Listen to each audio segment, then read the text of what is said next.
sorakan haleluya, haleluya, haleluya. Shalom Ibu Bapak yang kekasih dalam Tuhan.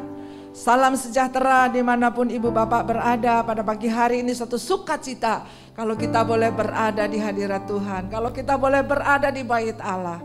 Selamat datang juga bagi Ibu Bapak yang baru pertama kali hadir. Saudara Anof, selamat datang. Dan bila belum ada tempat ibadah yang tetap, biarlah boleh bergabung bersama kami. Mari kita bangkit berdiri.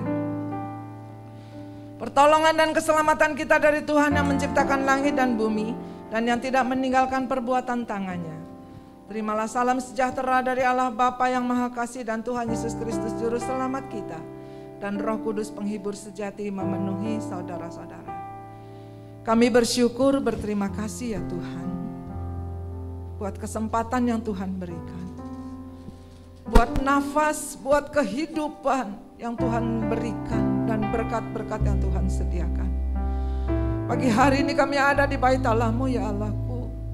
Terima kasih, kami naikkan syukur Tuhan. Bukan oleh kuat gagah kami, tapi semua karena kemurahan dan kebaikan Tuhan kami ada. Dan kami siap memuji, memuliakan, besarkan nama-Mu. Mari kiranya turunkan pengurapan-Mu atas hamba-hamba-Mu Tuhan yang melayani. Baik yang menyampaikan firman, worship leader, singer, pemusik, multimedia, yang sarana prasarana yang dipergunakan, ushers dan kami semuanya yang hadir. Juga anak-anak sekolah minggu yang di atas ya Bapa. Biarlah pengurapan yang sama ada atas kami semuanya yang menyembah dan memuliakan nama-Mu.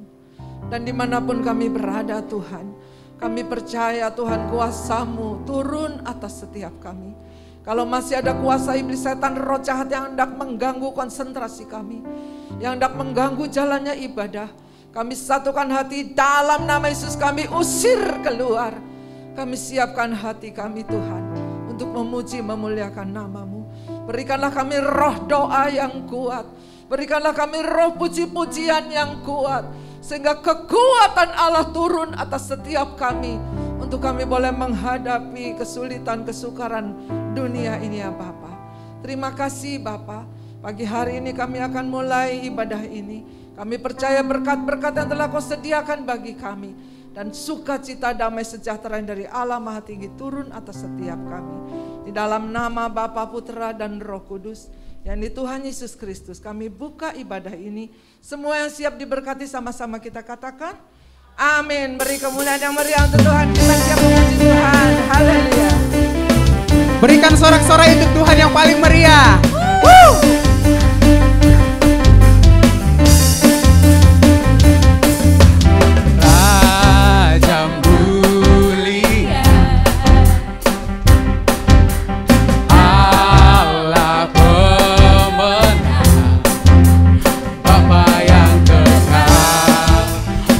Selamanya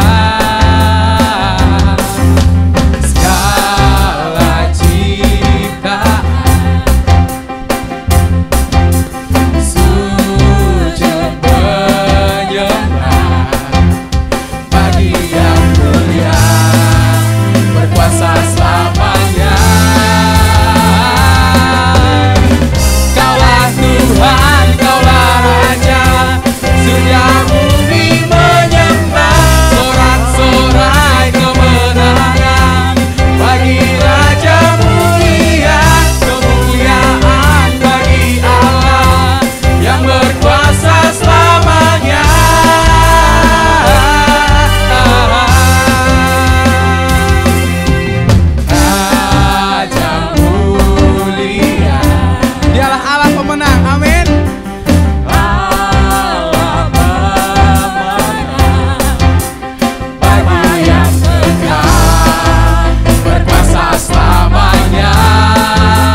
kudusnya.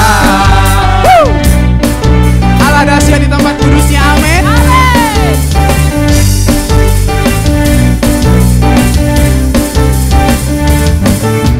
Kerahkanlah kekuatan-Mu ya Allah, tunjukkanlah kuasa-Mu ya Tuhan. Serahkanlah musuh-Mu, selamatkanlah umat-Mu. Allah dahsyat di tempat kudusnya.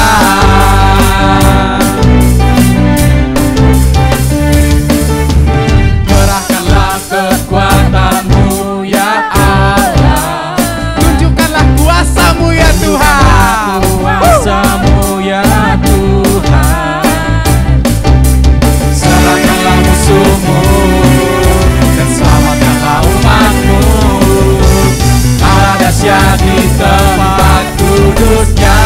Katakan Allah bangkit. Allah bangkit. Bersoraklah. Hey. Allah bangkit. Bernyanyilah. Musuh dikalahkan, umatnya dibebaskan. Allah dahsyat di tempat kudusnya. Katakan Allah bangkit. Allah bangkit. Bersoraklah. Hey. Allah bangkit. Bernyanyilah. Musuh dikalahkan, umatnya dibebaskan. Allah dahsyat di tempat kudusnya. Jemaat saja yang nyanyi katakan Allah bangkit. Tepuk tangan di atas kepala yuk. Berikan suara terindahmu untuk Tuhan.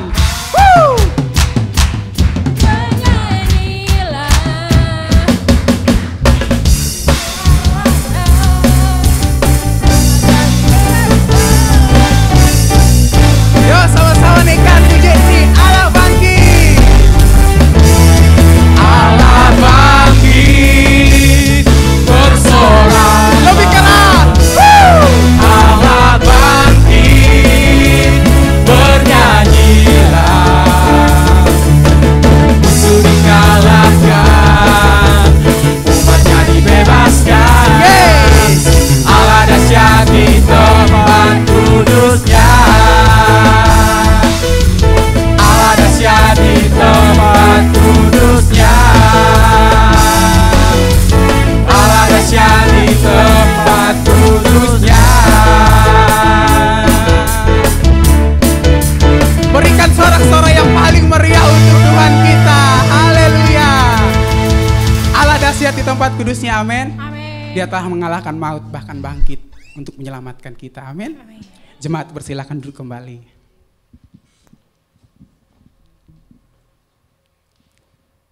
Kita patut bersyukur pada pagi hari ini.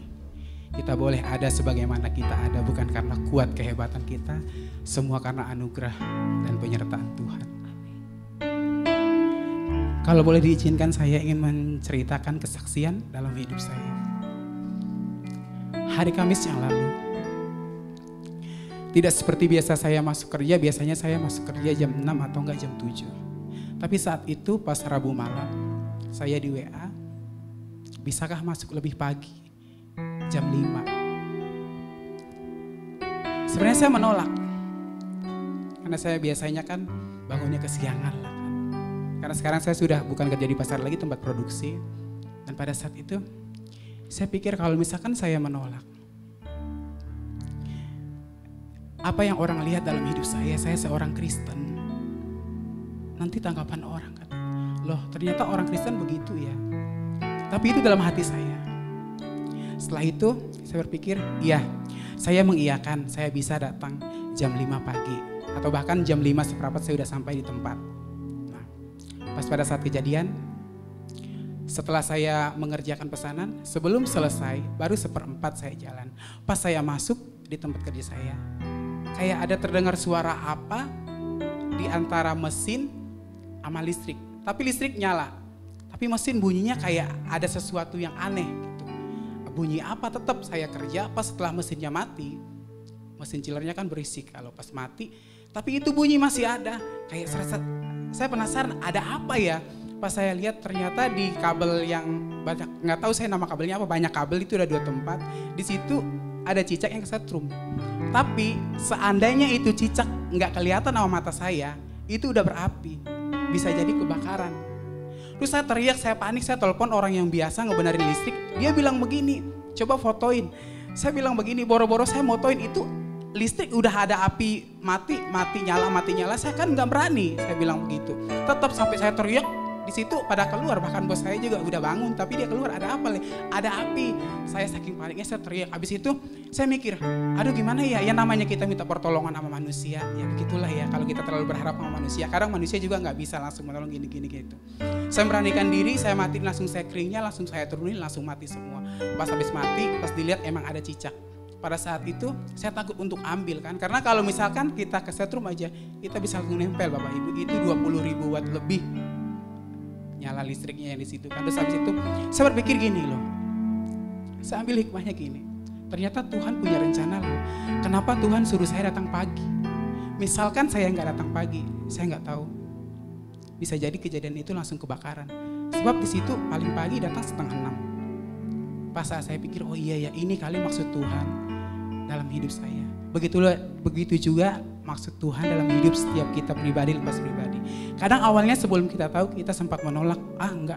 Tapi nanti di ujungnya Tuhan juga pasti, ini loh yang saya suruh datang kamu pagi atau apa yang saya suruh, ini maksud saya. Saya bilang, oh iya terima kasih Tuhan. 2 kali Bapak Ibu, selalu saya yang lihat. Terus saya bingung, kenapa saya nggak mengerti, saya yang dikasih lihat. Tapi saya bersyukur, mungkin Tuhan mau pakai saya dengan apa adanya saya seperti ini. Yang banyak sekali kekurangan, gak seperti orang lain yang punya banyak keahlian apa segala macam. Tapi Tuhan tunjukin, ini loh buat kamu. 2 kali Tuhan kasih lihat. Saya bersyukur dikasih mata, hidung, kuping, itu untuk apa? Yang kedua itu pas penciuman saya kayak ada bau hangus, ternyata itu ada kabel juga yang terbakar. 2 kali Tuhan kasih lihat. Terus saya bilang, Tuhan terima kasih.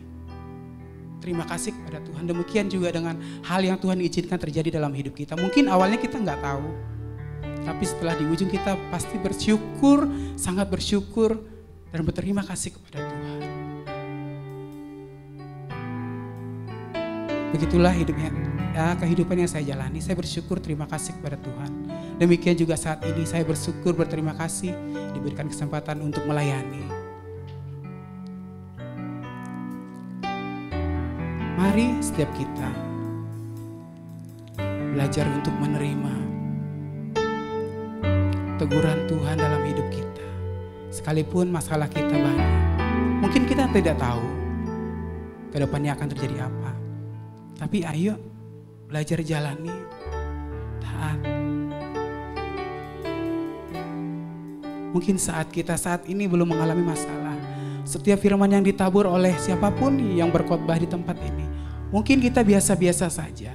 Tapi saat kita menghadapi masalah, saat itulah firman itu bekerja, memberikan kekuatan kepada kita. Bukan saat kita lagi senang, tapi saat kita lagi susah, saat terpuruk pun firman itu akan tumbuh dalam hati kita yang menguatkan kita. Itu pengalaman pribadi yang saya alami. Saya bersyukur, terima kasih kepada Tuhan. Karena janji Tuhan ya dan amin. Ada amin? Haleluya, terima kasih.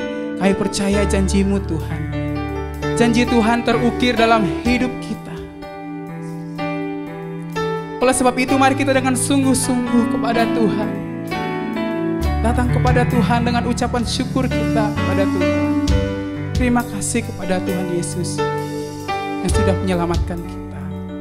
Terima kasih Yesus. Terima kasih.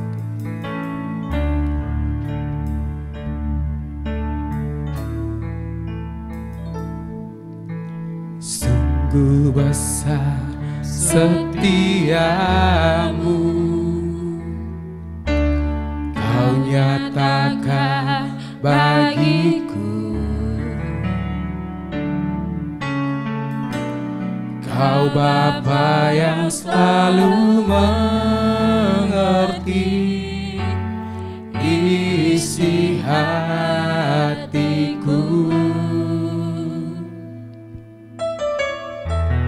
Kemuliaan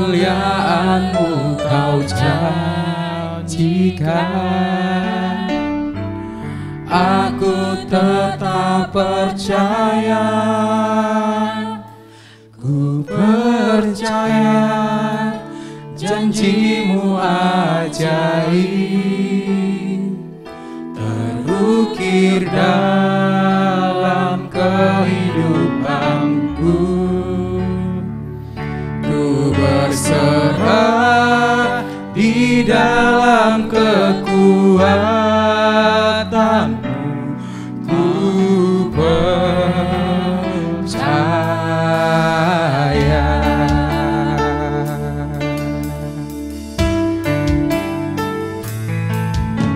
Sungguh besar setiamu, Kau nyatakan bagiku.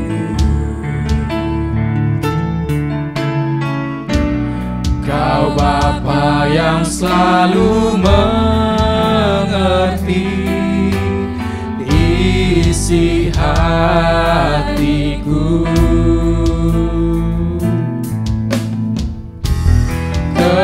Kemuliaan-Mu Kau janjikan, aku tetap percaya. Ku percaya janji-Mu ajaib, terukir dalam kehidupanku.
segalanya bagiku, percaya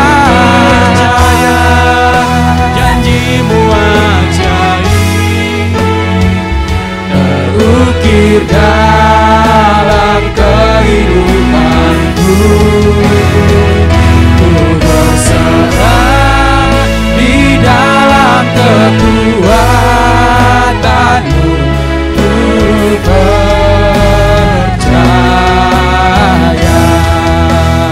Ku berserah di dalam kekuatanmu, ku percaya. Ku berserah di dalam kekuatanmu, ku percaya.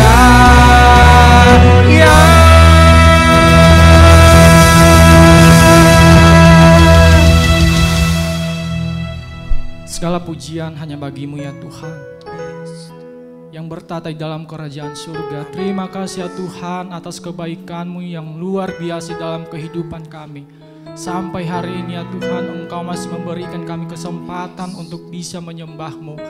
Terima kasih ya Tuhan, kami percaya akan janji-Mu ya Tuhan di dalam kehidupan kami.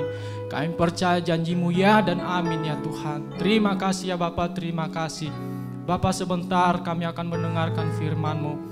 Kiranya urapan daripada Roh Kudus yang memberikan kami kemampuan ya Tuhan untuk bisa menerima akan firman-Mu. Terima kasih ya Tuhan, berkati hamba-Mu yang akan menyampaikan kebenaran firman-Mu. Biarlah urapan daripada-Mu ya Tuhan menyertai kehidupan hamba-Mu. Biarlah apa yang setiap hamba-Mu perkatakan itu berasal daripada Tuhan. Terima kasih ya Tuhan, kami siap mendengarkan firman-Mu. Hanya di dalam nama Tuhan Yesus, haleluya, amin. Jemaat persilakan duduk kembali. Waktu selanjutnya saya persilakan kepada hambanya.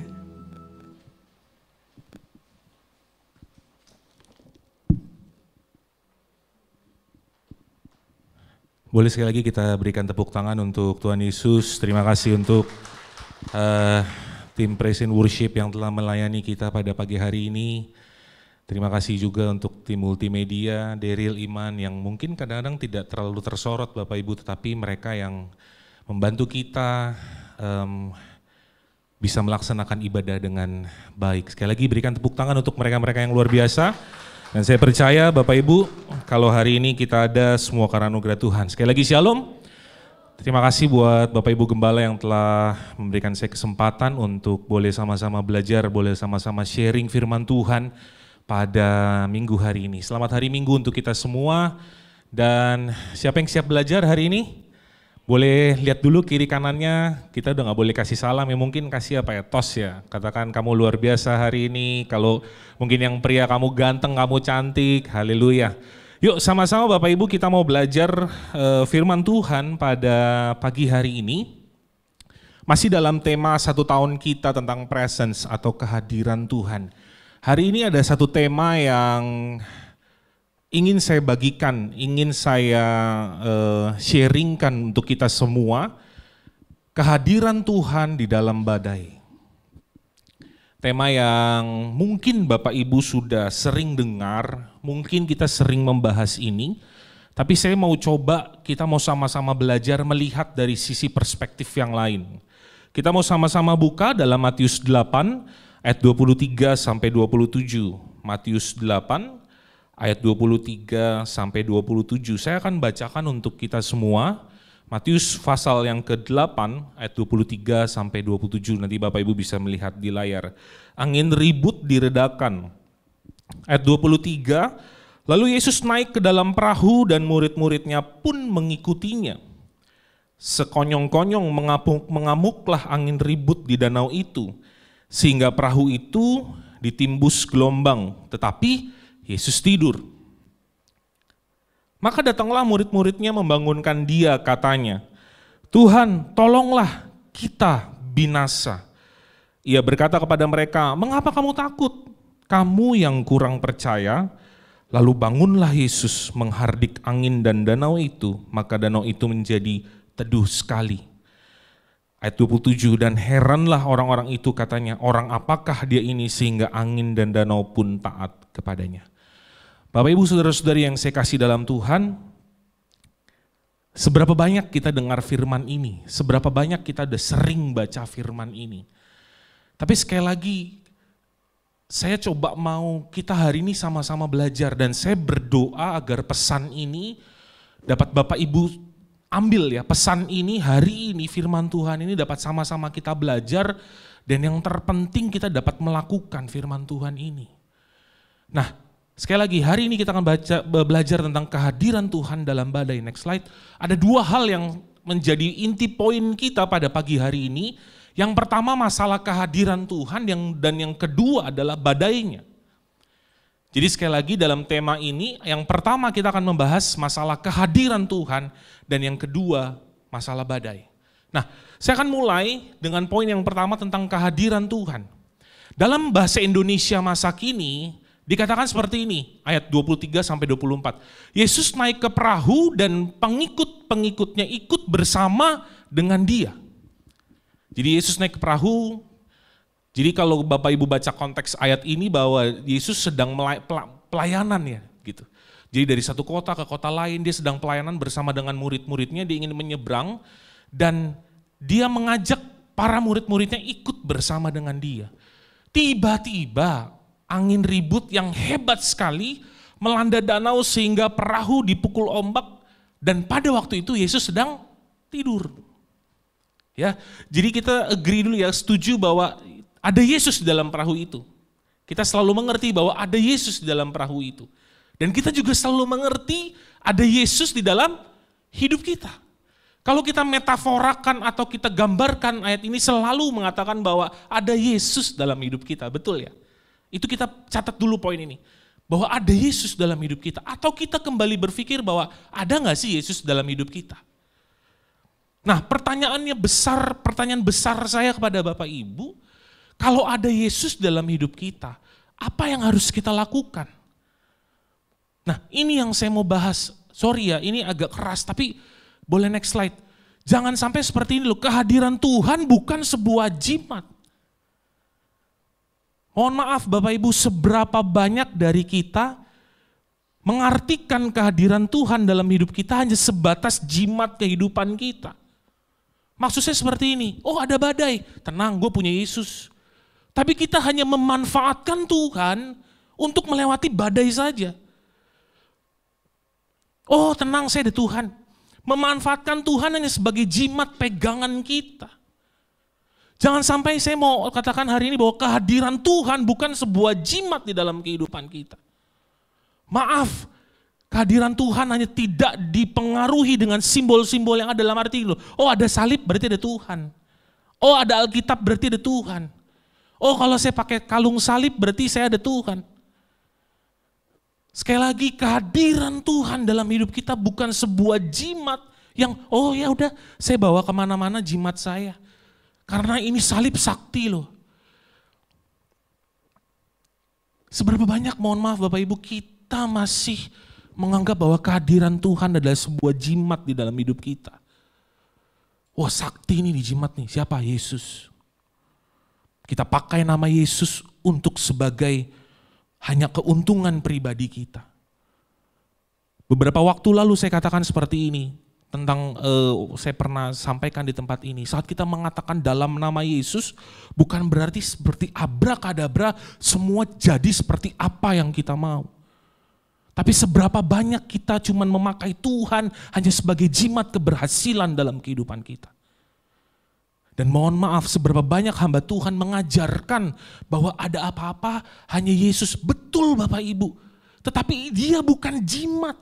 Dia bukan, oh ya udah seperti ini saya mau gambarkan seperti ini. Kalau Bapak Ibu bisa dulu inget nih ya kalau ada film Cina tentang vampir. Saya ingat banget dulu masih kecil saya nonton setiap Sabtu. Oh ada vampir, kita punya salib, kita cuma tunjukin vampir, iblis pergi. Tunjukin vampir salib, iblis pergi. Yang saya maksudkan jangan sampai kehadiran Tuhan itu kita hanya artikan bahwa ya udah nih salib, ada salib, semua setan pergi, semua kesusahan pergi, atau semua masalah pergi. No, hati-hati Bapak Ibu. Saya merenung banget ini.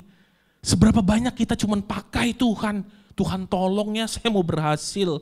Saya mau toko saya rame, penyakit saya mau disembuhin. Cuman jadi jimat aja. Coba kita koreksi diri kita. Ngerti ya Bapak Ibu, jimat tuh kadang-kadang ada di bawah-bawah lah, seperti kalung lah dan lain-lain. Coba renungin Bapak Ibu ini. Ini poin utama saya hari ini yang saya mau sharingkan. Hati-hati jangan sampai. Saya percaya gini loh Bapak Ibu, jangan salah mengartikan bahwa saya akan bahas nanti di sini, kita butuh Tuhan. Sangat butuh Tuhan. Tapi jangan pakai Tuhan hanya sebagai jimat keberuntunganmu. Jangan pakai Tuhan hanya sebagai jimat keberhasilanmu. Seberapa banyak kita di sini, mohon maaf, mungkin waktu kita mau buka toko baru atau kita mau melaksanakan sesuatu, kita minta doa. Gak salah, itu benar. Tapi yang salah kita jadikan doa itu sebagai jimat. Gue yakin toko gue rame. Nih jimat gue siapa? Yesus, ada salib. Apa bedanya dengan agama lain yang memakai aneh, hal simbol-simbol aneh lah. Ayo, sekali lagi kehadiran Tuhan atau kekristenan kita ini bukan jimat. Bukan sebuah pegangan doang. Jangan sampai cuman firman Tuhan ditulis di status sebagai, pegangan saja. No. Firman Tuhan harus hidup di dalam hidup kita. Saya gemeter nyampein ini karena saya belajar Bapak Ibu. Ini gak gampang untuk saya terima ini. Seberapa sering kita menggunakan Tuhan hanya sebatas tameng. Kalau tadi saya kaitkan dengan badai, udah gampang ada badai, gue punya Tuhan. Badainya lewat. Cuman sebagai tameng hidup kita. Tuhan saya punya masalah. Tapi tameng aja. Supaya kita nggak kena masalah. Supaya kita mau hidup yang enak-enak aja. Kita jadikan Tuhan sebagai jimat dan sebagai tameng hidup kita. Tapi apa yang Tuhan mau, saya renungkan kata-kata ini. Next slide, kehadiran Tuhan memberikan kita kekuatan dan arah dalam sebuah proses menuju kesempurnaan dengan Tuhan Yesus. Sadari begini Bapak Ibu, kekristenan ini adalah sebuah proses hidup. Kekristenan bukan sebuah agama. Kalau dalam Korintus kita bisa baca, kekristenan kita adalah pengikut Kristus. Sadari sekali lagi, kekristenan adalah sebuah proses kehidupan atau kehadiran Tuhan. Dalam konteks hari ini saya mau bahas bahwa Ia memberikan kekuatan kepada kita. Karena gini loh, gak bakal kita sanggup untuk menjadi serupa tanpa kekuatan dari Tuhan. Gak bakal sanggup. Tawaran dunia ini semakin hari semakin enak. Gitu. Dan natur kita sebenarnya dosa. Kita gak akan kuat untuk menolak dosa tanpa kekuatan dari Tuhan. Jadi yang Tuhan mau seperti ini loh. Tuhan bukan tameng, tapi yang Tuhan mau apa? Dalam badai, ayo jalan sama-sama Tuhan. Bukan untuk melewati badainya, tapi masuk dalam badai bersama dengan Tuhan. Dan engkau akan diproses Tuhan melalui badai tersebut. Itu yang Tuhan mau. Seberapa banyak sih kita cuma berpikir bahwa masalah dihindari atau sesuatu hal yang tidak mengenakan dari kita hindari. Seberapa banyak. Tapi terkadang Tuhan mau kita masuk dalam badai tersebut karena Tuhan tahu ada kekuatan yang saya akan berikan kepada kamu. Badai bisa memurnikan hati kita. Badai bisa kita dapat melihat, dapat membuat kita melihat betapa besarnya Tuhan dalam hidup kita. Sekali lagi, kekristenan atau kehadiran Tuhan adalah sebuah proses hidup. Siapa yang di sini mau sabar hari ini berdoa tiba-tiba besok sabar? Saya pernah katakan itu. Siapa yang tiba-tiba mengerti bahwa bagi Tuhan tidak ada yang mustahil kalau kita tidak mengalami kemustahilan dalam hidup kita. Jadi sekali lagi kekristenan adalah sebuah proses hidup. Buat saya seperti itu Bapak Ibu, gak ada yang abrakadabra yang tiba-tiba ting semua jadi. Enggak, Tuhan gak suka. Tuhan mau sebuah proses agar kita mengerti bahwa betapa besarnya dan betapa murninya kita, hati kita untuk bisa melihat Tuhan. Jadi sekali lagi Bapak Ibu seperti lu, ayo kehadiran Tuhan ini, yang tadi saya katakan jangan dipakein jimat ya. Ada setan dalam nama Yesus, saya tahu gitu. Itu akan menguatkan kita, tapi jangan sampai cuman sebatas jimat. Tuhan saya punya masalah, tolong dong selesaikan masalah saya. Tuhan saya sakit misalnya, atau Tuhan saya nggak tahu masa depan saya harus seperti apa. Tolong bantu saya. Tapi mau nggak coba kita rubah paradigma atau perspektif berpikir kita seperti ini. Tuhan saya punya masalah, saya harus apa Tuhan? Tuhan mau apa melalui hidup saya, melalui masalah ini? Karena saya yakin Bapak Ibu, gini loh, saya merenungkan nih. Saya nggak tahu ya sampai hari ini. Tapi setahu saya nih, koreksi kalau saya salah. Nggak ada sebuah alat bisa menenangkan badai. Tapi banyak alat bisa untuk mendeteksi badai. Jadi intinya nggak ada hal yang bisa melewati kita dari badai. Yang kita bisa lakukan adalah mempersiapkan diri kita untuk menghadapi badai. Jadi yuk jangan lagi kita berdoa badai pasti, badai berlalu. No. Coba mulai seperti ini. Ada badai, oke. Nanti saya akan bahas lengkap Bapak Ibu, tapi ini saya akan coba kita sama-sama renungkan dulu. Saya percaya ada kekuatan dan ada arah dalam Tuhan. Mampukan saya Tuhan melewati proses ini. Jadi sekali lagi, jangan hindari badai itu, tapi jalan bersama dengan Tuhan. Tuhan ada, tadi saya katakan Tuhan ada. Tuhan ada di dalam perahu itu. Tapi kalau Bapak Ibu sering baca, murid-murid gak percaya, murid-murid malah ada Tuhan loh, ada Tuhan. Saya berdoa supaya Bapak Ibu mengerti ini. Karena kalau nggak ngerti, menurut saya nih, ini yang saya ingin bagikan. Kekristenan kita hanya muter-muter seperti itu doang. Punya masalah, berdoa supaya masalah selesai. Mau diberkati, ada masalah lagi, ya terus aja gitu. Sakit, minta disembuhkan gitu. Tapi yang Tuhan mau seperti itu. Punya masalah, berdoa agar Tuhan mau kita next level. Nah, kalau next level ini berarti masalahnya akan lebih besar biasanya. Next level lagi, lebih besar lagi. Terus, karena yang tadi saya katakan, menuju keserupaan dengan Tuhan. Ini yang Tuhan mau. Jadi kekristenan bukan berarti semua masalahmu akan dijawab Tuhan. Oh ikut Tuhan Yesus selalu untung, ikut Tuhan Yesus selalu hebat atau apapun. Tidak hanya sebatas itu yang Tuhan mau. Tapi yang Tuhan mau terus gambar diri kita dipulihkan. Dan kita semakin serupa dan segambar dengan Tuhan. Agar kita ngerti apa yang Tuhan mau melalui hidup kita. Dan kita menggenapi di dalam dunia ini.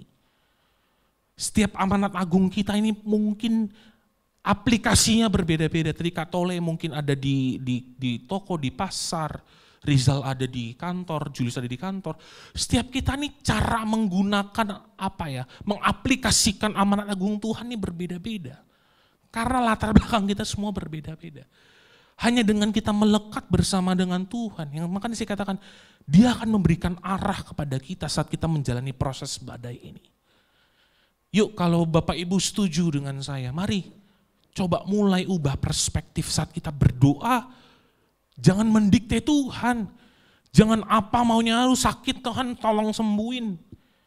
Coba beberapa hari atau kita mencoba bahwa oke, Tuhan saya ada sakit. Tuhan maunya apa ya? Sama seperti Paulus ada duri dalam daging. Tapi Paulus cuma akan ngomong kan. Tetapi kasih karuniaku cukup bagimu, itu yang Tuhan taruhkan dalam hidup Paulus. Wow. Kalau saya berdoa Bapak Ibu mengerti ini bahwa kekristenan adalah sebuah proses kehidupan. Kekristenan bukan 1 tambah 1 tiba-tiba sama dengan 2 besok. 5 roti, 2 ikan, sebuah proses akhirnya bisa ngasih makan 5.000 orang. Sebuah proses kehidupan bahwa akhirnya kita akan menuju kesempurnaan bersama dengan Tuhan Yesus. Sekali lagi Bapak Ibu, di dalam poin kehadiran Tuhan saya, jangan jadikan Tuhan sebagai jimat. Cuman hanya sebagai tameng hidup, cuman hanya dibawa-bawa kalau ada jimatnya. Jimat itu kan dibawa-bawa, dia tidak melekat atau cuman hanya sebagai pelindung kita aja. Tapi yang Tuhan mau, ayo jalan yuk sama dengan Tuhan. Nikmati proses bersama dengan Tuhan. Sampai satu saat nanti kita mengerti bahwa wow, luar biasa dahsyatnya Tuhan dalam hidup kita. Poin pertama saya tentang kehadiran Tuhan, saya berdoa Bapak Ibu bisa mengerti ini. Sekali lagi bahwa kehadiran Tuhan akan memberikan kita kekuatan dan arah dalam sebuah proses menuju kesempurnaan dengan Tuhan Yesus. Next slide. Dan yang poin saya yang kedua masalah badai. Point of view kita atau apa yang kita bahas hari ini yang tadi pertama masalah kehadiran Tuhan dan yang kedua adalah masalah badai. Nah, terjemahan sederhana Indonesia ayat 24 dalam Matius 8 dikatakan seperti ini. Tiba-tiba, sekali lagi tadi kalau kita baca di terjemahan baru, sekonyong-konyong datanglah badai besar melanda danau itu. Perahu mereka dipukul ombak dan banyak air yang masuk sehingga perahu itu hampir tenggelam. Tetapi saat itu Yesus sedang tidur nyenyak. Kalau saya baca beberapa tafsiran kenapa Yesus tidur, karena Yesus capek. Habis pelayanan, bikin mujizat, doain orang, secara fisik dia capek, makanya dia tidur. Nah, tiba-tiba datang angin, kita udah baca dan kita tahu, mungkin udah katam ya, perikop ini selalu kita bahas. Nah, saya ingin bahas di dalam konteks badai, boleh next slide. Bagaimana sikap kita menghadapi badai? Berdoa pasti, percaya Tuhan pasti. Tapi coba saya mau ajak kita untuk sama-sama kita boleh berpikir ya hari ini gitu. Lebih banyak kita berpikir bagaimana kita menghadapi badai. Yang pertama, ayo punya sikap yang realistis. Seberapa banyak sih kita umat Kristen atau pengikut Yesus gak realistis dalam hidup kita? Mohon maaf ya, kadang-kadang kita terlalu ngawang dalam hidup kita. Gak jelas kalau bahasa saya kadang-kadang. Realistis maksud saya seperti ini loh. Tahu posisi kita ini ada di mana gitu. Dan yang terpenting realistis apa? Oh iya ada badai. Jangan sampai kita cuman begini, ada badai, oh iya gampang, ada Yesus. Yang tadi saya katakan cuma pakai tameng aja jimat, ada Yesus, nanti kena badai, baru kayak murid-murid, ada badai, ada air masuk dalam perahu, bangun dong Tuhan, bangun, kok kamu gak tolong saya? Seberapa banyak kita sebagai umat Tuhan tidak pernah realistis terhadap apa yang terjadi dalam hidup kita. Maka dari itu saya selalu sharing dengan teman-teman di tempat ini. Kalau saya coba cari, beberapa Rasul Paulus sering mengatakan seperti ini, termasuk dalam Roma 12 ayat 2. Kita harus berpikir juga dengan akal budi kita. Jangan hanya roh saja. Upgrade akal budi kita. Makanya unsur hidup kita kan selalu dibilang ada roh, jiwa, dan tubuh. Saat kita hanya fokus dengan roh, mohon maaf, terkadang kita tidak realistis terhadap hidup kita. Maksudnya apa? Next slide. Yang pertama seperti ini Bapak Ibu, realistisnya apa? Hanya bersama dengan Tuhan, kita dapat menghadapi badai. Tanpa Tuhan kita nggak bisa apa-apa. Itu realistis banget buat saya. Jadi waktu ada badai, udah siap-siap nih, siap-siapnya apa? Pegang tangan Tuhan. Terus melekat bersama dengan Tuhan. Itu yang Tuhan mau. Bukan jadikan dia, lu maju ya, Tuhan maju di depannya. Ada badai, tolong lindungin gua ya. Kita harus sadari bahwa sekali lagi tanpa Tuhan, kita gak dapat berbuat apapun. Ayo dong realistis, saya tadi katakan gak ada alat setahu saya. Sampai hari ini koreksi ya, kalau ada nanti boleh kasih tahu saya.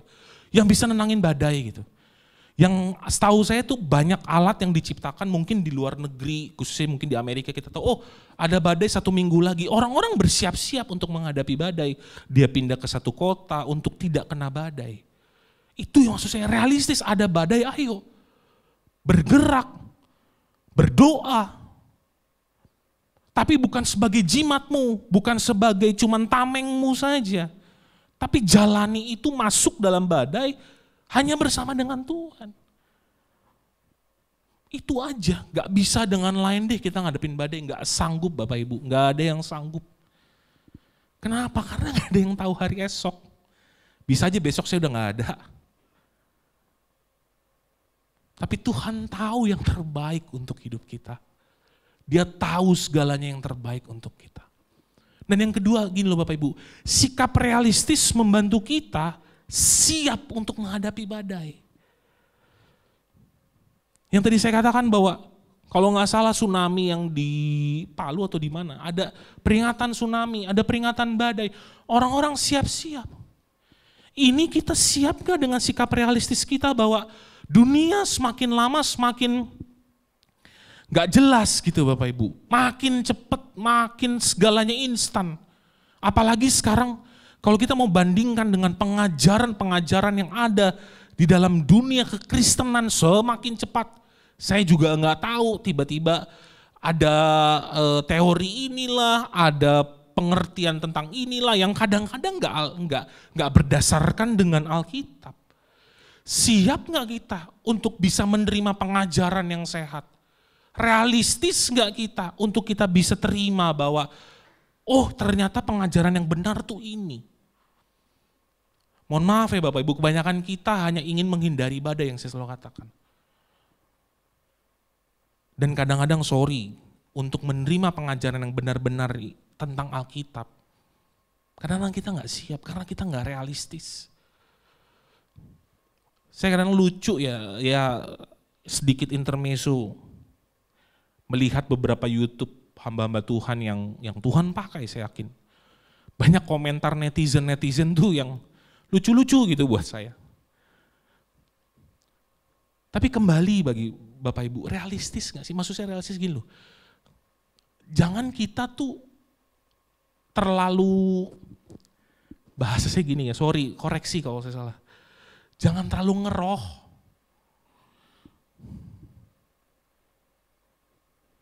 Saya pernah dengar nih kesaksian salah satu hamba Tuhan waktu saya di kelas.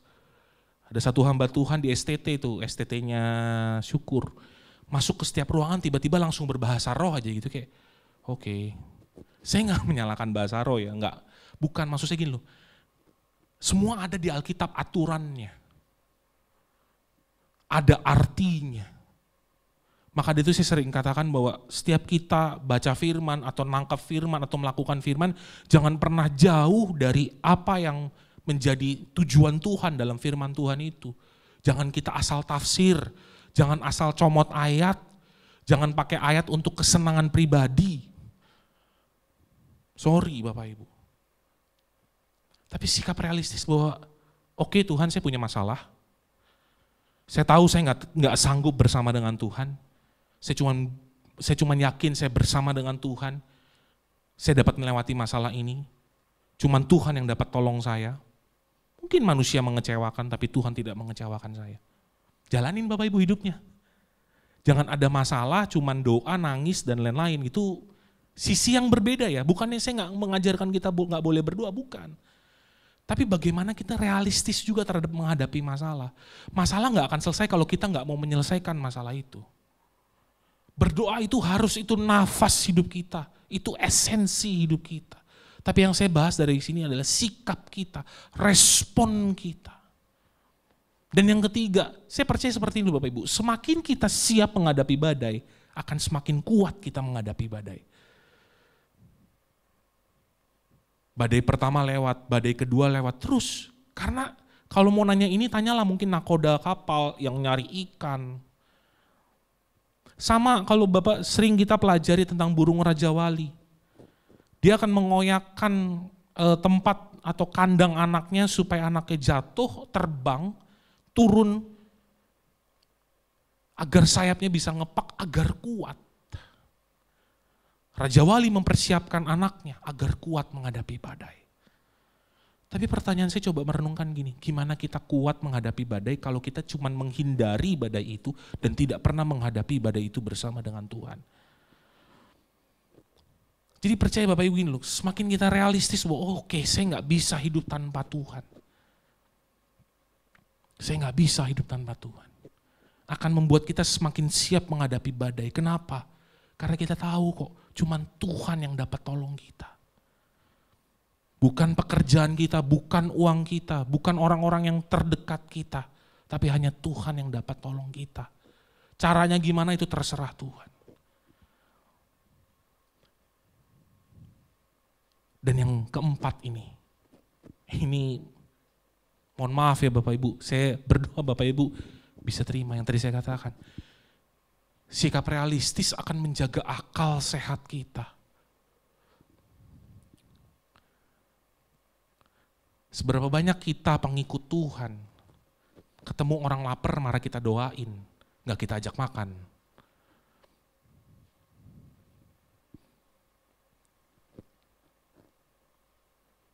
Kadang-kadang kita gak jaga akal sehat kita loh. Berapa banyak keluarga yang terlantar karena mungkin kita terlalu sibuk dengan kegiatan kita di gereja.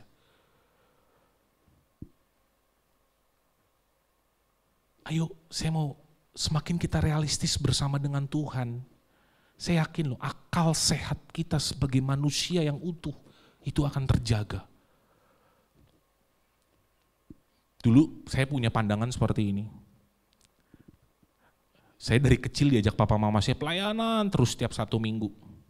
Akhirnya kalau ada ulangan hari Senin biasanya saya bolos. Karena buat saya pelayanan, wah saya udah berkenan sama Tuhan.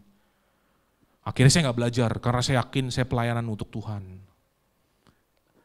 Ini ada sahabat saya Sen tahu deh kita dulu sudah merencanakan hampir gak naik SMA ya kayak Sen.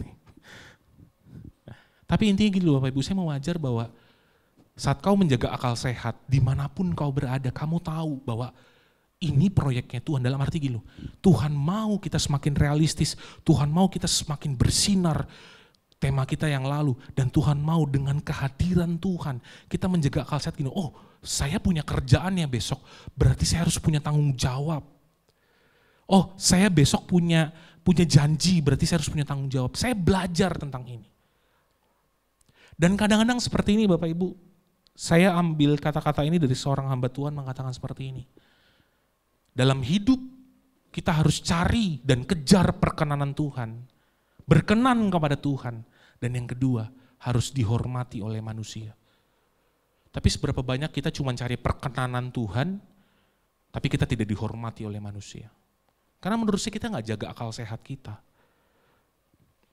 Yang tadi saya katakan analogi terendah saya atau analogi tergampang seperti ini loh. Ada orang mungkin lapar, kok kita suruh doa gitu maksudnya. Nggak salah ya, nggak salah. Tapi menurut saya seharusnya gini, dia lapar ya kita kasih makan dong. Namanya perutnya lagi lapar. Jadi kita nih kadang-kadang nggak realistis, nggak jaga akal sehat kita. Semua kita pukul rata dengan punya masalah Pak, iya. Masalahnya apa? Misalnya contoh seperti ini Bapak Ibu, saya punya masalah luka deh. Luka nih. Kalau kita nggak jaga akal sehat kita nggak realistis gini. Kita datang ke pendeta atau ke hamba Tuhan, Pak saya punya luka. Kita nggak realistis nih, kita nggak jaga akal sehat. Oh ya udah berdoa aja. Tapi Bapak Ibu nggak sembuhin luka ini, nggak mau usaha untuk menyembuhkan gitu loh. Sembuh nggak? Ya enggak. Yang ada mungkin tambah infeksi gitu. Jadi maksud saya gini loh, kalau kena luka ya udah saya tahu akan berdoa gitu, tapi sembuhin dulu. Bersihin lukanya, tutup lukanya. Nah Bapak Ibu mau doa deh silakan. Ngerti ya? Maksudnya gini loh, jangan sampai kita cuman pas kita kena luka gini atau kita luka parah, saya percaya Tuhan akan sembuh. Iya Tuhan tuh kayak pengen ngomong gua bisa sembuhin lu. Tapi ayo dong lu juga sembuhin diri lu sendiri dong, jaga akal sehat kita. Sorry ya saya tadi katakan jangan ngeroh-ngeroh banget gitu. Karena Tuhan mau kita nih ayo bertumbuh gitu. Jangan hanya sebatas yang tadi katakan kekristenan kita cuman datang ke gereja karena hari Minggu, nyanyi, dengar firman, pulang, besok kerja. Terus seperti itu. Tapi yang Tuhan mau tuh berproses gitu loh. Oh hari ini saya datang ke gereja karena saya tahu saya butuh Tuhan. Saya mau recharge lagi, besok saya kerja karena saya tahu Tuhan udah memberikan saya tanggung jawab dalam pekerjaan saya. Jadi saya sering katakan bahwa pekerjaanmu itu bukan sebuah hal sekuler dalam hidupmu, tidak. Tapi itu adalah proyek Tuhan, itu adalah tanggung jawab Tuhan yang Tuhan beri dalam hidupmu. Ya Bapak Ibu, saya berdoa Bapak Ibu bisa mengerti ini. Karena sekali lagi Bapak Ibu, menjaga akal sehat di masa-masa sekarang ini sulit. Kita sulit menjaga akal sehat kita. Saya kasih contoh sedikit ya, agak keluar sedikit dari tema kita hari ini. Dalam Matius 7 ayat 15, coba kita lihat dulu. Ini contoh buat saya ya, contoh buat Bapak Ibu, saya mau ajak Bapak Ibu untuk berpikir. Dalam Matius 7 ayat 15, konteks ini tentang hal pengajaran yang sesat. Waspadalah terhadap nabi-nabi palsu datang kepadamu dengan menyamar seperti domba. Tetapi sesungguhnya mereka adalah serigala yang buas. Saya ingat perkataan Bung Karno gini loh, saya gampang melawan penjajah sekarang. Karena dia ketahuan gitu loh, wah ini penjajah, ini yang temen dan lain-lain. Tapi satu hari kamu akan melawan bangsamu sendiri, itu yang paling susah. Kita nih sekarang lagi di zaman harus jaga akal sehat, kenapa? Nabi-nabi palsu tuh datang menyamar seperti domba. Kalau nggak jaga akal sehat kita, nggak jaga firman Tuhan yang sehat, ujung-ujungnya kita kebawa. Maka dari itu yuk, saya nggak anti dalam arti gini loh. Tentang hal-hal yang berbau rohani yang sepertinya kalau anak muda sekarang tuh ngomongnya gimmick. Oh di shoot di YouTube, doain orang jatuh disembuhin dan lain. Nggak heran Bapak Ibu. Dengar di YouTube atau di mana-mana, wih sepertinya keren ya gitu. Tapi hati-hati loh, ini tentang hal pengajaran yang sesat dan Tuhan ngomong dia nabi palsu nih menyamar seperti domba. Sama seperti kita, ini sama seperti mungkin hamba-hamba Tuhan, ini hati-hati gitu. Makanya kenapa saya bilang ayo realistis. Jangan kita dibuai, jangan kita jangan kita dipertontonkan hanya, wih luar biasa ya, Tuhan pakai dia luar biasa bisa menyembuhkan begini. Saya amini kok, Tuhan bisa pakai siapapun di tempat ini. Tapi kembali ke firman. Cara ngetesnya gimana? Ayat 16. Dari buahnya lah kamu tahu akan mengenal mereka. Dapatkah orang memetik buah anggur dari semak duri atau buah ara dari rumput duri? Kadang-kadang saya baru dengar kemarin, bagus banget ini, satu kata bagus. Your pastor is not your master. Pendeta bukan tuan kita. Jadi apa yang dikatakan pendeta-pendeta, cross-check yuk ke firman, bener gak? Termasuk saya. Saya bisa salah. Minggu lalu saya katakan, beri saya ruang untuk melakukan kesalahan. Pendeta bukan Superman yang untouchable. Pendeta yang bukan, saya berfirman begini. Kayak, saya masih manusia gitu. Satu hari saya mungkin bisa buat salah. Maka dari itu buah saya harus Bapak Ibu lihat. Bapak Ibu harus bantu saya juga. Kita sama-sama rekan sekerja Allah. Jadi jangan sampai apa-apa kata pendeta, si pendeta A ngomongnya begini nih. Pendeta B ngomongnya begini, pendeta C ngomongnya begini. Gue percaya pendeta A, kenapa? Habis dia kalau doain orang sakti, bingung deh. Bukan karena firmannya kita percaya, tapi karena tampilannya. Bapak Ibu banyak deh kalau mau lihat di YouTube yang si A nyindir si B nyindir si C gitu. Terus netizen lucu deh komen-komennya. Lihat deh Bapak Ibu, semakin kekristenan ini tidak menjaga akal sehatnya, ujung-ujungnya ribut di antara mereka aja gitu. Maka dari itu yuk Bapak Ibu realistis yuk. Ada badainya ini kalau tadi saya sangkutkan dengan ini bukan lagi masalah dan lain-lain, tapi ada serigala berbulu domba loh. Itu badai juga untuk kita. Bisa gak kita menerima pengajaran yang sehat? Bisa gak kita untuk tetap berpegang teguh di atas dasar firman yang benar? Ayo saya sekali lagi, sama-samalah kita belajar Bapak Ibu. Semakin kita dalam bersama dengan Tuhan, semakin kita semakin kita mengenal Tuhan, kita akan semakin relevan dan akan menjaga akal sehat kita. nggak ngawang-ngawang lagi gitu loh. Karena firman Tuhan di sini semua ada. Apa yang Tuhan mau, apa yang Tuhan suruh, apa yang menjadi dasar hidup kita. Di firman semua ada. Tergantung kita mau ngikut nggak apa enggak. Nah yang kedua, sikap bagaimana menghadapi badai. Nggak lain dan nggak bukan iman. Dari awal, dari dasar saya katakan bahwa tanpa Tuhan kita nggak bisa apa-apa. Jadi kita butuh iman. Nah iman seperti apa? Bukan butuh iman, Krisman. Next slide man. Nah dari 3 ayat yang terakhir saya akan bacakan sebegini. Yang tadi tiba-tiba datanglah badai, kita udah ngerti ya Bapak Ibu ya. Perahu masuk badai. Tapi yang saya mau bahas begini loh. Tetapi saat itu Yesus sedang tidur nyenyak. Saya cuma mau katakan seperti ini. Kalau kita punya iman, harusnya ayat-ayat yang selanjutnya nggak usah ada nih. Maksudnya gini, maka datanglah murid-muridnya membangunkan dia, katanya Tuhan tolonglah kita binasa. Padahal kita tahu ada Yesus dalam perahu. Kalau kita punya iman yang benar, nggak usah tanya lagi dong. Gitu. Saya dapat pengertian begini. Saya naik perahu sama Yesus. Yesus Tuhan saya. Yesus segalanya untuk saya, ada badai nih, tenggelam ya udah, orang ada Yesus kok, kenapa kita mesti pusing? Ngomong gampang sih ya, cuman prakteknya harus seperti itu. Kenapa kita, Tuhan, yang tadi saya katakan, kalau cuma jadikan Tuhan sebagai tameng, itu, jimat doang, saya binasa nih Tuhan.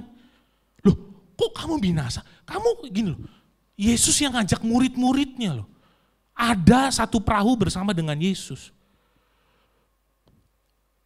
Kalau kita berjalan bersama dengan Tuhan, kalau misalnya terjadi badai dan kita ada bersama dengan Tuhan, dan mohon maaf misalnya kita tenggelam tapi ada Yesus dalam hidup kita, terus kenapa? Misalnya kita tenggelam dan akhirnya kita nggak selamat, ya udah orang Tuhan Yesus ada bersama dengan kita, berarti saat itu mungkin kita lagi nggak selamat. Ada Yesus bersama dengan kita. Ngerti ya Bapak Ibu? Jadi gini loh, jangan sampai menjadikan Yesus tuh sebagai, oh berarti kalau ada badai ada Yesus, nggak ada badai gue lewat badai. Jadi ini badai di tengah saya ya, misalnya ini badai deh gitu. Kita maunya gini loh, oh bersama dengan Tuhan ada badai berarti saya lewat sini. Tuhan hindarin saya dari badai, itu maunya kita. Tapi yang kadang-kadang Tuhan mau gini loh, ayo Jer jalan sama saya, hadepin yuk badainya, masuk aja dalam badai. Karena saya akan proses kamu di situ. Akhirnya saya keluar. Itulah kalau ayat firman Tuhan katakan kita lebih dari pemenang, bukan ngelewatin badai. Oh saya lebih dari pemenang. Tapi saat kita masuk dalam badai bersama dengan Tuhan,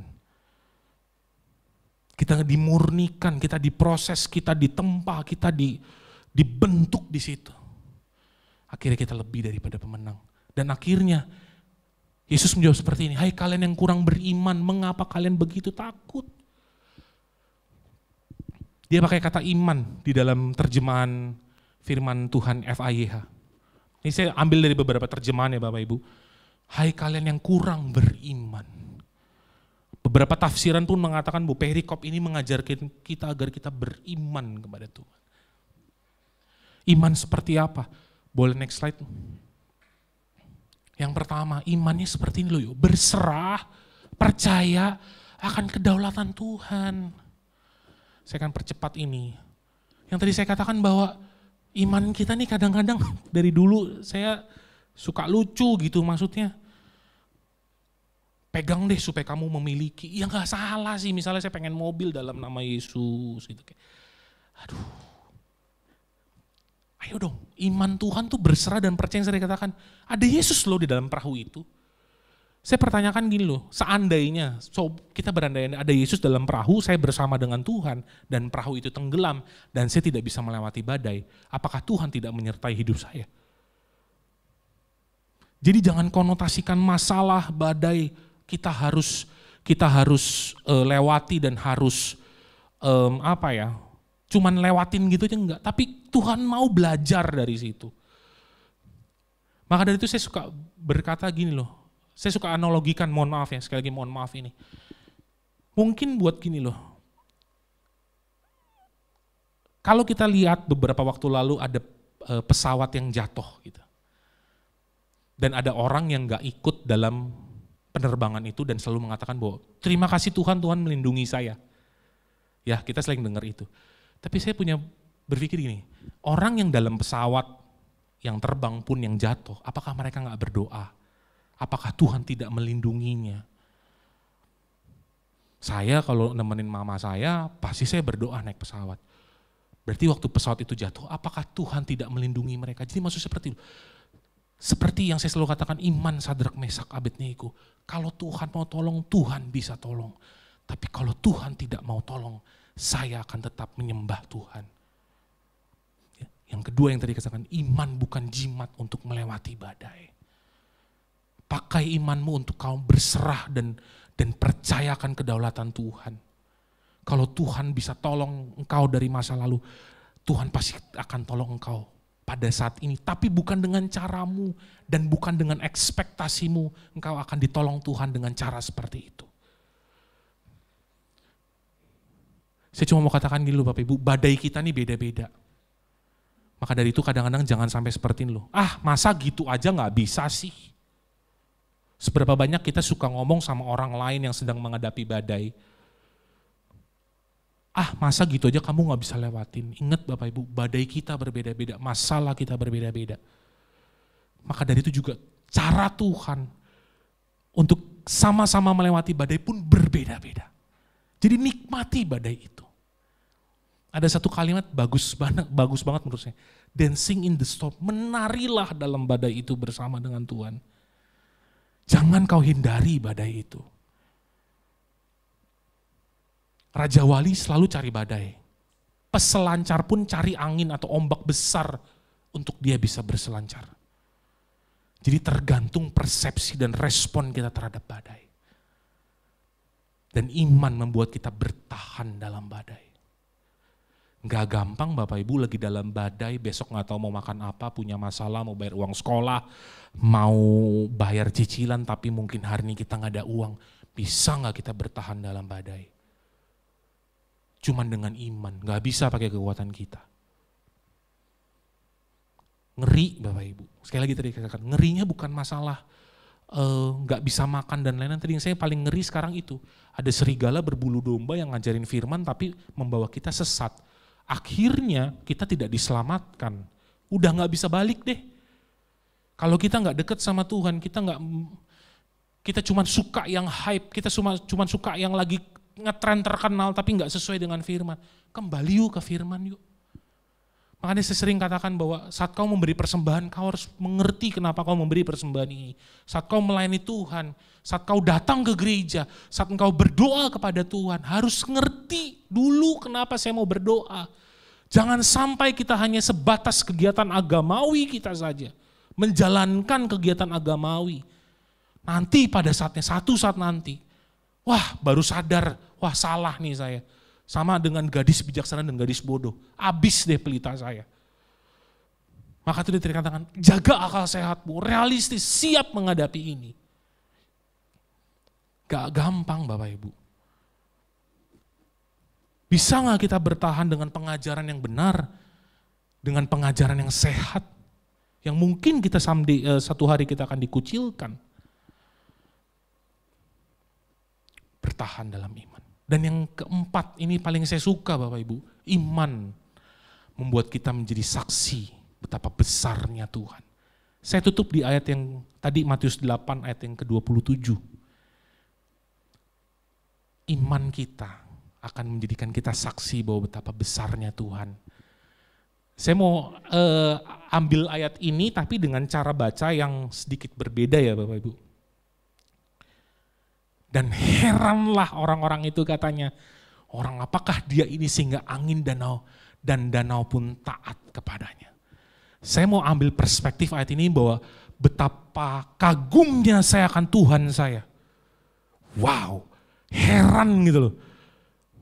Keren banget nih, dia bisa nenangin badai, dia bisa nenangin angin ribut. Tapi kita butuh iman. No pain, no gain kalau kata orang-orang di luar sana. Gak ada kemenangan juga tanpa pertandingan. Maka hari ini, yuk saya tutup dengan seperti ini Bapak Ibu. Jangan, saya selalu suka kata-kata ini. Jangan hanya cari apa yang Tuhan bisa buat dengan tangannya. mujizatnya, berkatnya Tuhan bisa buat. Tapi carilah hati Tuhan.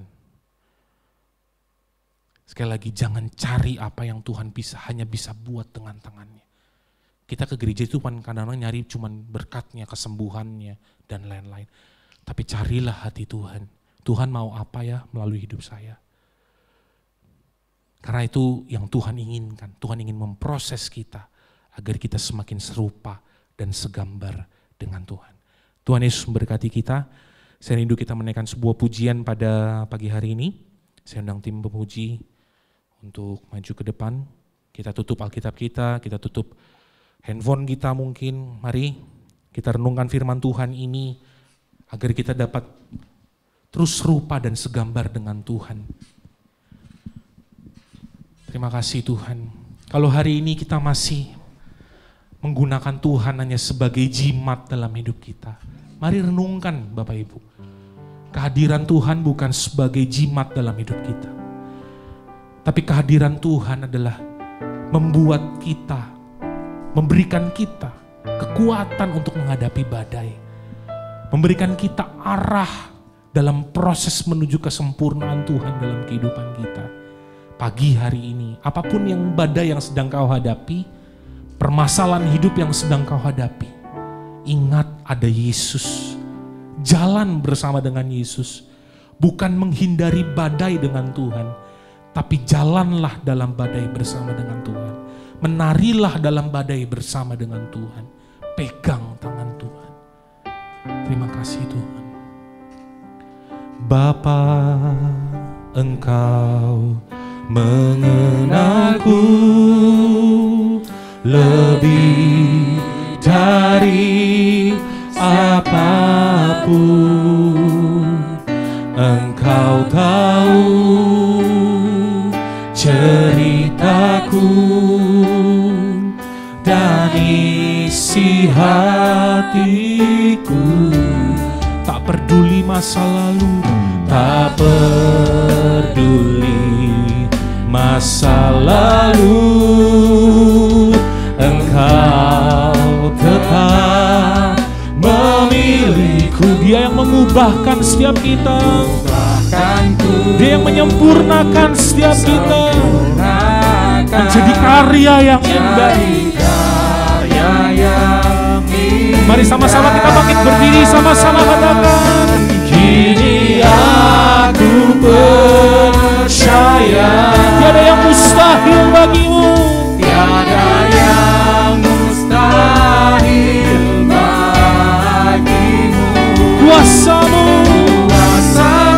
itu yang menguatkan kami Tuhan. Dasar kami berharap. Kini aku berserah. Kini aku berserah. Kami hanya berserah kepada rancangan-Mu bagi setiap kami. Rancangan-Mu bagiku. Ku ikuti panggilan-Mu. Ku kan setia sampai akhir hidupku. Mari pada pagi hari ini, kalau kau melihat tembok besar dalam hidupmu yang mungkin menurut engkau kayaknya aku gak bisa lewatin Tuhan, jangan hindari tembok itu. Pegangan tangan sama Tuhan, melekat bersama dengan Tuhan, hadapi badaimu. Fokus sama Tuhan, jangan fokus dengan apa yang orang katakan terhadap dirimu. Karena hanya bersama dengan Tuhan kita bisa lewati. Kau gak akan sendirian. Kau akan gak sendirian dalam hidupmu. Ada Yesus dalam hidupmu. Tapi mari Tuhan butuh iman yang percaya dan berserah penuh akan kedaulatan Tuhan dalam hidup. Jangan gunakan Tuhan hanya sebagai tameng dalam hidupmu. Jangan gunakan Tuhan hanya sebagai jimat dalam hidupmu. Tapi Tapi hiduplah bersama Tuhan, hidupilah firman-Mu. Ada Yesus dalam hidupmu. Sabar saat Tuhan proses dalam hidupmu. Cari hati Tuhan. Saat kau mungkin gak lihat jalan yang Tuhan sedang susun dalam hidupmu. Saat mungkin kau sedang tidak melihat rencana Tuhan dalam hidupmu, tetap percayakan hati Tuhan untuk hidupmu. Hanya itulah dasar kita bisa berharap kepada Tuhan. Jangan berharap pada manusia, jangan berharap pada kekuatanmu. Fokus kepada Tuhan. Badai kita berbeda-beda, masalah kita berbeda-beda. Hanya Tuhan yang tahu detail masalahmu. Kalau Tuhan masih izinkan hari ini kita diproses, sabar. Pegang tangan Tuhan. Fokus sama Tuhan. Jangan fokus sama omongan orang yang gak enak di telinga kita. Sabar. Pegang firman Tuhan. Ingat ada Yesus dalam perahu itu. Ada Yesus dalam hidup kita. Sampai pun ada air, ada badai. Jangan fokus ke badai itu. Fokus pada Yesus. Ada Yesus dalam hidup kita. Itu yang Tuhan minta hari ini. Kasih Tuhan Yesus. Terima kasih Tuhan, terima kasih. Kini aku percaya tiada yang mustahil bagimu. Kuasa-Mu kuatkan kami, itu dasar kami berharap. Dasarku berharap. Oh, kini aku berserah pada rancangan-Mu bagi setiap kami. Rancangan-Mu bagiku, ku ikuti panggilan. Sama-sama katakan, ku kan setia sampai akhir hidupku. Mari sekali lagi bersama-sama dengan iman. Katakan, kini aku percaya. Kini aku percaya tiada yang mustahil.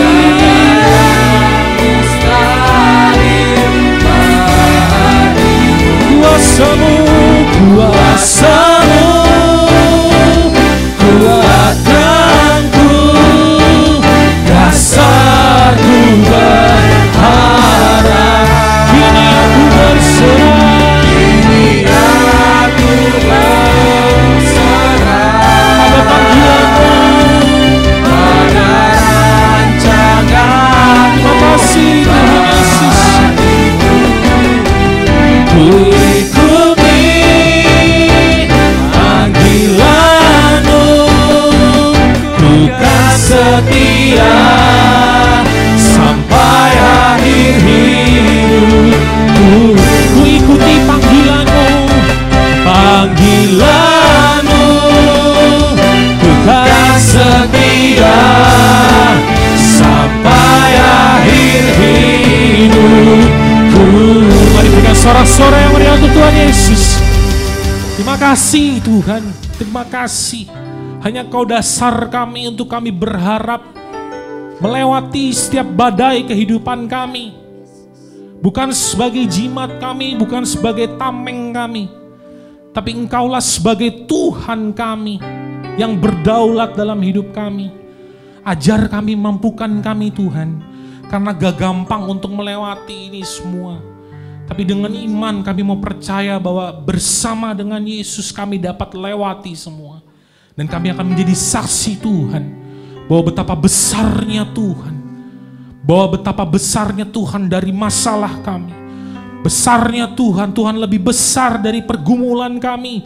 Tuhan lebih besar dari setiap doa kami. Tuhan lebih besar dari masalah kami. Ajar kami untuk kami kuat di proses Tuhan. Ajar kami untuk kami kuat untuk menjalani hidup kami. Kami gak tahu besok akan terjadi apa. Kami gak tahu masa depan kami seperti apa. Tapi kami hanya tahu satu yang pasti. Tuhan yang pegang kendali atas masa depan kami. Ada dan gak ada badai, ada dan gak ada masalah dalam hidup kami. Kami cuma tahu satu, bahwa Tuhan yang pegang kendali atas kehidupan kami. Biar pada hari ini Tuhan, kami dapat menghidupi firman yang ada, yang kami mengerti Tuhan. Agar firman itu terus bertumbuh, tertanam, berbuah dan berakar. Dan agar hidup kami dapat menjadi berkat dan kitab yang terbuka bagi sekeliling kami. Dan nama Tuhan Yesus yang dipermuliakan. Terima kasih Tuhan untuk pagi hari ini. Kami serahkan kelanjutan ibadah ini ke dalam tangan Tuhan. Biar kehendak-Mu yang jadi bagi setiap kami. Hanya dalam nama Yesus kami sudah berdoa dan bersyukur. Haleluya. Amin. Silakan duduk Bapak Ibu. Tuhan Yesus memberkati. Saya serahkan kembali kepada pimpinan.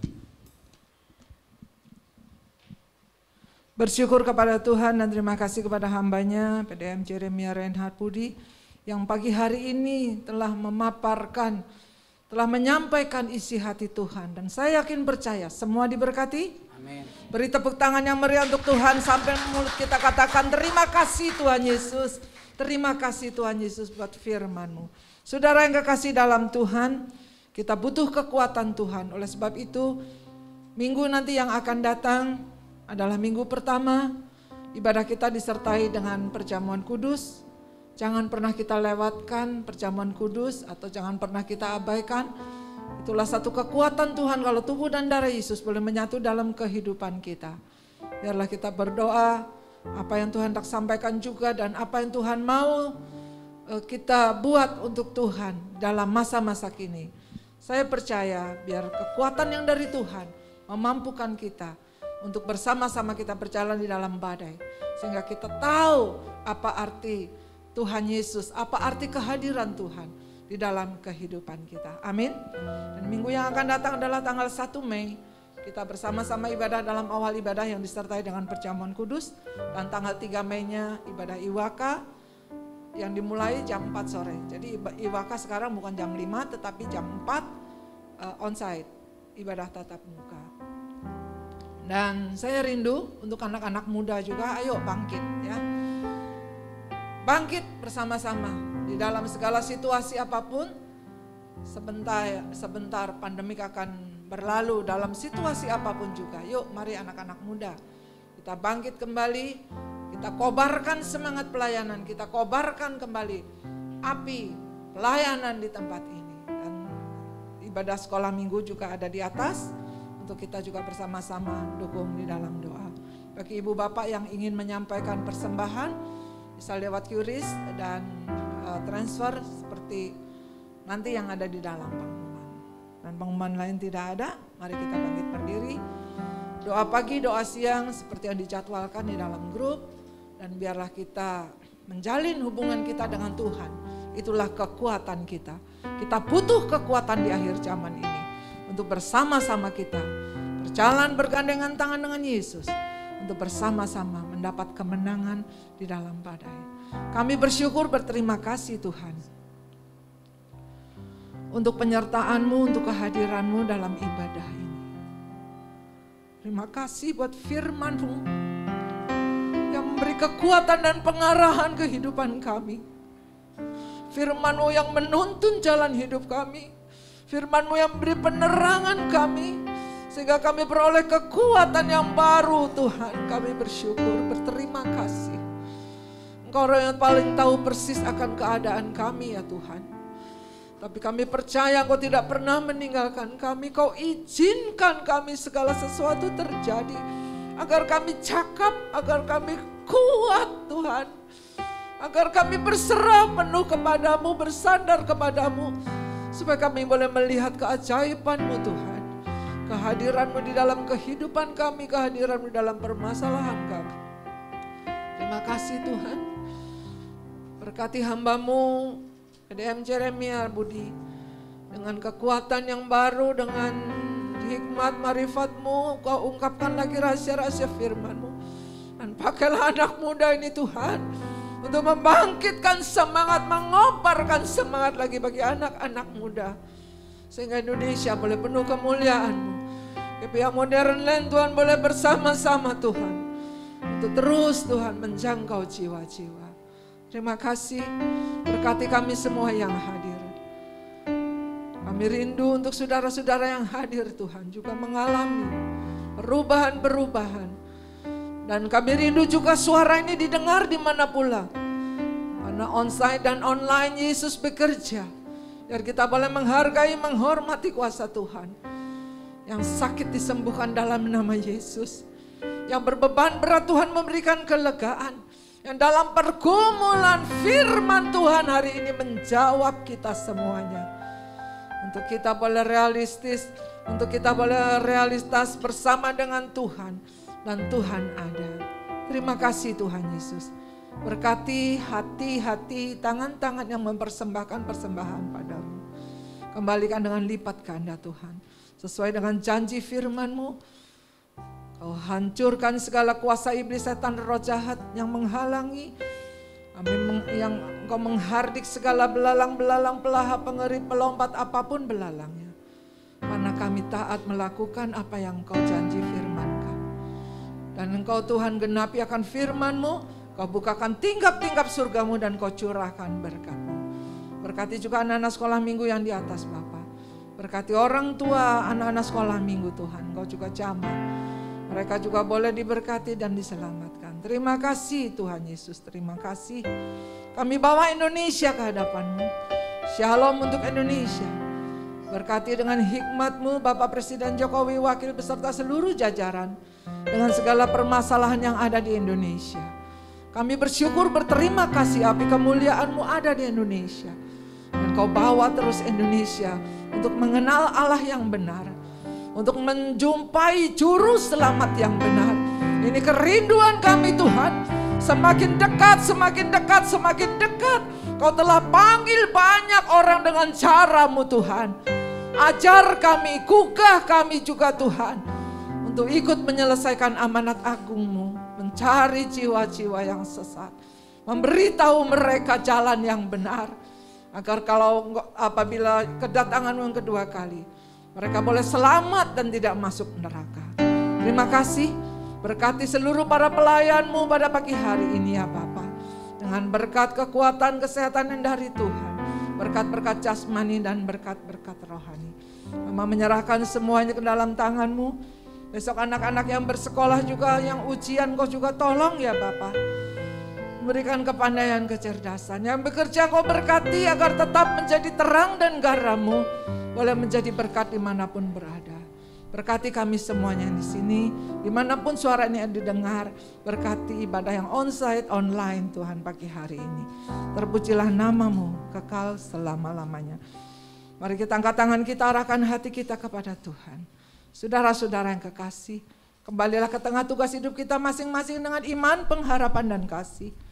Tuhan memberkati, Tuhan melindungi. Tuhan menyinari dengan wajah dan berikan kasih karunia. Tuhan hadapkan wajah dan berikan damai sejahtera. Anugerah Tuhan Yesus Kristus, kasih Allah Bapa, persekutuan Roh Kudus menyertai kita dari sekarang sampai Maranatha Tuhan datang kedua kali menjemput kita bersama. Semua yang percaya dan diberkati sama-sama kita katakan amin.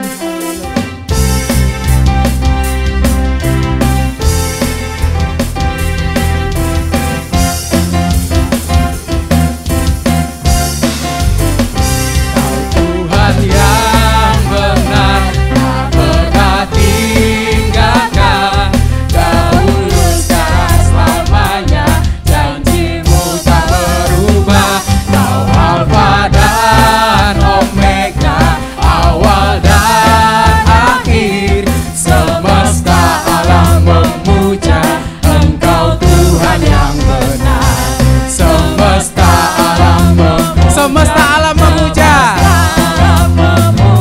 semesta alam memuja Engkau Tuhan yang benar. GPIA keluarga Allah, we are family. Ibadah kita selesai. Selamat hari Minggu. Tuhan Yesus memberkati. My heart come alive. Suddenly brought to life when I met you.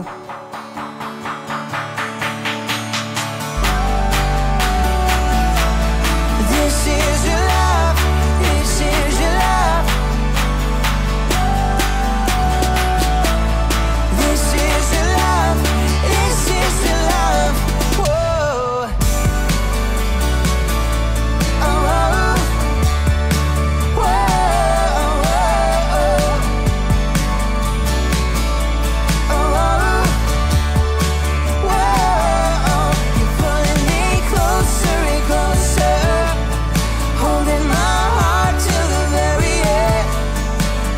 I'm